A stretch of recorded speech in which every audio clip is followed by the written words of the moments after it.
Kung may 10-year gap ang SSS mo, baka isipin mo, tapos na, sayang na. Lalo na kung OFW ka at ilang taon kang walang hulog. Pero paano kung sabihin ko sa'yo, may chance ka pang talunin ang isang taong 30 years ang tuloy-tuloy naghulog sa SSS. At mas nakakagulat, may pagkakataon na mas maliit pa ang pensyon ng 30 years na naghuhulog. Sa totoo lang, hindi pantay ang SSS. Hindi ito paramihan ng hulog, kundi paggamit ng tamang timing. Sa video na to, pagkukumparahin natin ang dalawang sitwasyon. Isang OFW na may 10-year gap, pero babawi sa huling mga taon. At isang 30 years old na naghuhulog.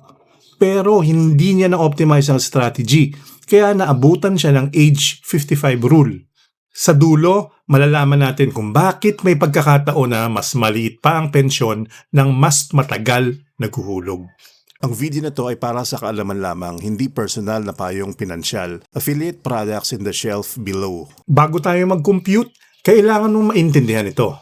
Sa SSS, hindi lahat ng hulog pantay ang epekto. May mga hulog na halos walang impact at may mga hulog na kayang baguhin ang magiging pensyon mo. Ang pinakamabigat, ang huling 60 months.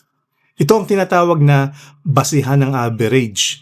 Dito kinukuha ang magiging foundation ng pensyon mo. Sa madaling salita, dito talaga naglalaro ang laban. Kaya kahit may gap ka sa hulog, kahit hindi ka naging consistent dati, kung tataasan mo ang hulog mo sa dulo, kaya mong hilahin pataas ang pensyon mo. Parang last minute boost na pwedeng magbago ng resulta. Pero hindi lang yan. Hindi lang sa laki ng hulog nagkakatalo. Mas mahaba ang total years mo, may dagdag din yan sa computation. Bawat taon na lampas sa minimum, may katumbas na increase. Ibig sabihin, dalawang bagay ang laban dito. Timing at tagal. Kung kailan ka naghuhulog at gaano kakatagal naghulog. At dito na nagkakatalo. Dahil may mga taong matagal nga naghuhulog pero mahina naman sa dulo. Meron din naman, late nagsimula pero malakas ang hulog sa dulo. Kaya kahit mas matagal kang naghuhulog, kung mali ang timing mo, pwede ka pa ring matalo. At kahit mas maikli ang years mo, kung tama ang strategy mo, pwede mong lampasan ng iba. Hindi ito paramihan lang ng hulog. Laro ito ng strategy. Tingnan natin sa actual numbers. May dalawang pensioner. Yung isa, 20 years lang naghulog. Yung isa naman, 30 years. Ang tanong, sino ang mas malaki ang pensyon? Malamang iniisip mo yung 30 years. Kasi mas matagal, mas marami, mas deserving, di ba? Pero hindi ganon kasimple ang laban. Sa SSS, hindi lang dami ng taon ang basehan. May mas mabigat na factor na kayang baliktarin ang resulta. At dito pumapasok kung hindi alam ng karamihan, yung epekto ng hulog mo sa huling bahagi. Kaya may mga kaso na kahit 20 years lang ang hulog, kayang lampasan ang pensyon ng 30 years lang naghulog. Oo, baliktad sa inaasahan. Hindi ito paramihan lang ng hulog. Hindi rin ito patagalan lang. May strategy na pwedeng magpanalo kahit mas maikli ang years na hinulog mo. Kaya kung ang sagot mo ay 30 years, yan din ang iniisip ng karamihan. Pero, mali. Punta tayo sa senaryo A, yung OFW na may gap. Isang OFW, 52 years old, may 12 years na siyang hulog dati. Pero huminto ng matagal. Ngayon gusto niyang humabol. Sa loob ng 8 taon, mula age 52 hanggang 60, nag-decide siya. Magma-maximum contribution ako. Ang pinili niyang MSC o monthly salary credit ay 35,000 pesos. Ibig sabihin, consistent, mataas at strategic ang hulog niya sa huling mga taon. At dahil dyan, ang total CYS o credited years of service niya umabot sa 20 years. Sakto sa threshold para magkaroon ng solid na pension base. Ngayon tingnan natin ang computation. Sa SSS formula, ang base pension niya ay 4,300 pesos. Hindi pa tapos, may dagdag pa yan. Dahil lampas siya sa minimum 10 years, may bonus siya per excess years. Sa kaso niya, may extra 10 years siya. Kaya ang bonus niya, 4,000 pesos. Pag pinagsama mo, 4,300 plus 4,000 equals 8,300 pesos. Yan ang basic monthly pension niya. Pero may dagdag pa. Idagdag natin ang 1,000 additional benefit. So, nasa 9,300 pesos na. At tandaan mo, hindi pa kasama dito ang posibleng future increases. Ngayon isipin mo to, 8 years lang siyang humabol pero nakaabot siya sa halos 10,000 pesos na pensyon. Yan ang power ng tamang timing at tamang strategy. Pero, teka, may booster pa. Dahil nakamax siya sa 35,000 pesos, umabot ng 5,250 ang hulog niya bawat buwan. At dito nagiging interesting ang part na hindi napapansin ng karamihan.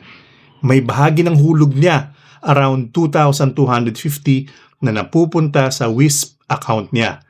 Ibig sabihin, hindi lang siya nagbibuild ng pension, nag-iipon din siya ng hiwalay na pondo na pwede pang kumita. Sa loob ng 8 taon, unti-unti itong lumaki hanggang umabot sa mahigit 200,000 pesos na pondo. At tandaan mo, hindi pa yan fixed. Pwede pa itong lumago depende sa investment earnings ng SSS. Parang may mini investment fund ka sa loob ng system. Ngayon tingnan natin kung paano ito nagiging dagdag sa buwan ng kita mo. Kung i-convert mo ang WISP fund mo sa monthly payout at hahatiin mo siya sa loob ng 15 years o 180 months, yung naipon mong pondo magiging steady cash flow ulit. Ang resulta, pwede itong magdagdag ng around 1,200 hanggang 1,500 per month. Hindi galing sa pension formula, kundi galing sa sarili mong naipon.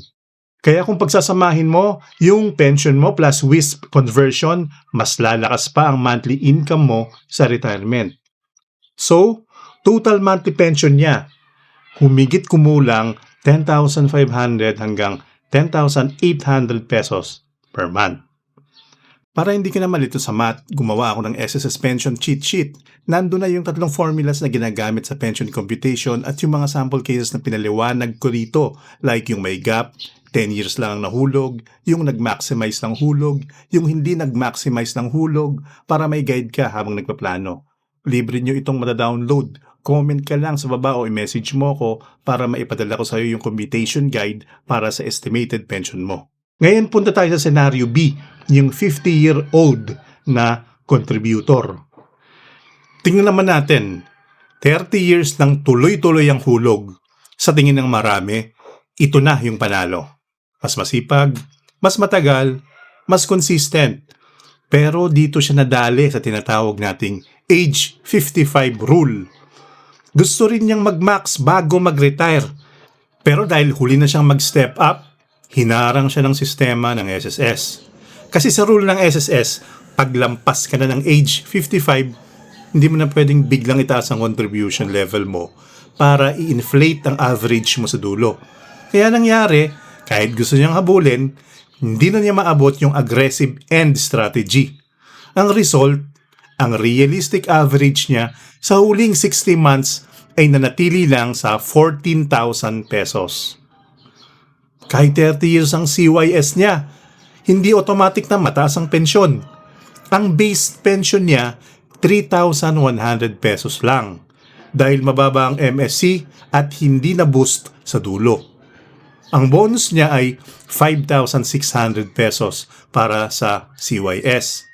Ang total basic pension, 8,700 pesos. Pero hindi pa dito nagtatapos.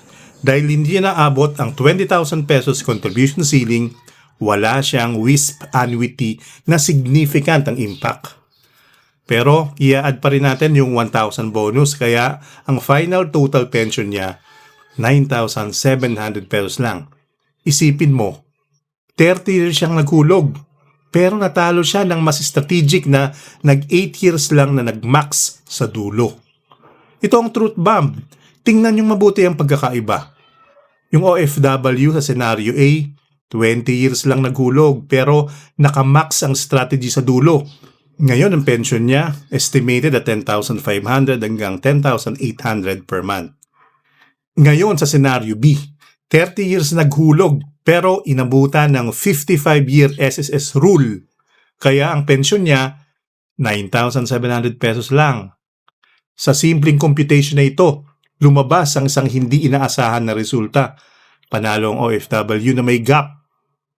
Oo, kahit may 10-year gap siya, kaya niyang talunin ng isang 30 years old na tuloy-tuloy ang hulog. Hindi dahil maswerte siya, kundi dahil mas strategic ang timing ng contribution niya. At dito nagiging malinaw ang totoong lesson. Sa SSS, hindi lang panalo ang matagal, hindi lang panalo ang consistent, panalo ang marunong maglaro ng timing. Now the question, alin ka dito? Dahil sa SSS, mas mabigat ang huling 5 taon kaysa sa mga naunang hulog mo. Hindi lang taon, may pantay na bigat sa computation. Yung dulo, doon talaga nag-a-adjust ang average na magdidikta ng pensyon mo. Pero hindi ito automatic.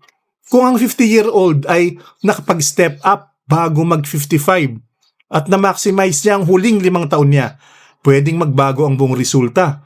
Pwedeng bumaliktad ang laban.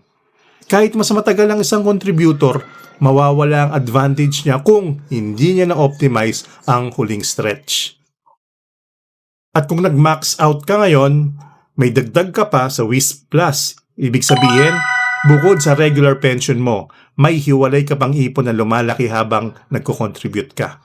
Parang second layer ng retirement fund mo. Sa SSS, hindi ito tungkol sa pagiging perfect. Hindi rin ito tungkol sa pagiging pinakamatagal. Tungkol ito sa pagtatapos ng malakas. Yung huling stretch mo, doon nakasalalay ang resulta. Kayo, ilang taon ang gap ng SSS nyo? I-comment nyo sa baba. Tingnan natin at i-compute natin sa susunod na video.